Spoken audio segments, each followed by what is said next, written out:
আমি জাতির পিতা বঙ্গবন্ধু শেখ মুজিবুর রহমানের প্রতি শ্রদ্ধা জানাচ্ছি। শ্রদ্ধা জানাই জাতীয় চার নেতার প্রতি, ৩০ লক্ষ শহীদের প্রতি, ২ লক্ষ মা-বোনের প্রতি। মুক্তিযোদ্ধাদের জানাই সশ্রদ্ধ সালাম। একটা যুদ্ধবিধ্বস্ত দেশের দায়িত্বভার নিয়েছিলেন বঙ্গবন্ধু শেখ মুজিব। মাত্র ৩ বছর ৭ মাসের মধ্যে সে যুদ্ধের ভয়াবহতা কাটিয়ে ওঠেন। ধ্বংসস্তূপের উপর দাঁড়িয়ে যে যাত্রা শুরু করেছেন শূন্য হাতে, সেই বাংলাদেশকে তিনি মাত্র ৩ বছর ৭ মাসের মধ্যে একটা স্বল্পোন্নত দেশে উন্নীত করেন। সে সময় যখন বাংলাদেশের মানুষের শান্তি শৃঙ্খলা ফিরে আসে, মানুষ একটু সুন্দর জীবনের স্বপ্ন দেখতে শুরু করে, ঠিক তখন আসে আঘাত। ৭৫ ১৫ই আগস্ট। ওই ধানমন্ডি ৩২ নম্বর বাড়ি, যেখান থেকে জাতির পিতা স্বাধীনতার ঘোষণা দিয়েছিলেন, পাকিস্তানি হানাদার বাহিনী তাকে গ্রেপ্তার করে নিয়ে গেছিল এই ঘটনার পর। তখন এই বাড়িটা তারা লুটপাট করেছিল, কিন্তু আগুন দিয়ে পোড়ায়নি, ভাঙেনি। মুক্তিযুদ্ধ বিজয়ের পর জাতির পিতা ফিরে আসতে সক্ষম হন বাংলাদেশে।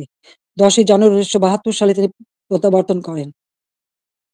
এই বাড়িতে বসেই তিনি কিন্তু বাংলাদেশের এই বিধ্বস্ত বাংলাদেশকে গড়ে তোলেন।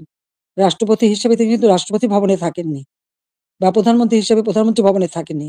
এই ছোট বাড়িটা, যে বাড়িটা আমার মা অনেক কষ্ট করে প্রতিটি ইট নিজের হাতে গেড়ে তিনি এই বাড়িটা গড়ে তুলেছিলেন। ওই বাড়িতেই ১৫ই আগস্ট আমার বাবা জাতির পিতা বঙ্গবন্ধু শেখ মুজিবকে হত্যা করা হয়। আমার মা বেগম ফজিলাতুন্নেছা মুজিবকে হত্যা করে। আমার ৩ ভাই, সকলেই আমার ছোট। মুক্তিযোদ্ধা ক্যাপ্টেন শেখ কামাল, মুক্তিযোদ্ধা লেফটেন্যান্ট শেখ জামাল এবং ছোট রাসেল, যার বয়স ছিল মাত্র ১০ বছর। তাদেরকে তো কেউ নির্মমভাবে হত্যা করে। কামাল জামালের নবপরিণীতা বধূ সুলতানা এবং রোজি জামালকে হত্যা করে।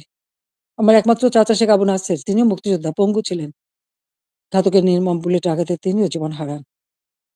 রাষ্ট্রপতি মিলিটারি সেক্রেটারি ছুটে এসেছিলেন ব্রিগেডিয়ার জামিলউদ্দিন, তাকে হত্যা করে। পুলিশ অফিসার সিদ্দিকুর রহমানকে হত্যা করে। একই সাথে যুবনেতা শেখ ফজলুল হক মনিকে হত্যা করে, তার অন্তঃসত্ত্বা স্ত্রী আরজুমনি, তাকেও হত্যা করে। আব্দুর রব সানিবাদ, যিনি স্বাধীনতার সংগঠক ছিলেন, তাকে হত্যা করে। তার ১০ বছরের ছেলে আরিফ, ১৩ বছরের মেয়ে বেবি, ৪ বছরের নাতি সুকান্ত সহ পরিবারের সদস্যদের নির্মমভাবে হত্যা করে। ১৫ই আগস্টে যারা শাহাদাত বরণ করেছে, আমি তাদের আত্মার মাগফিরাত কামনা করি।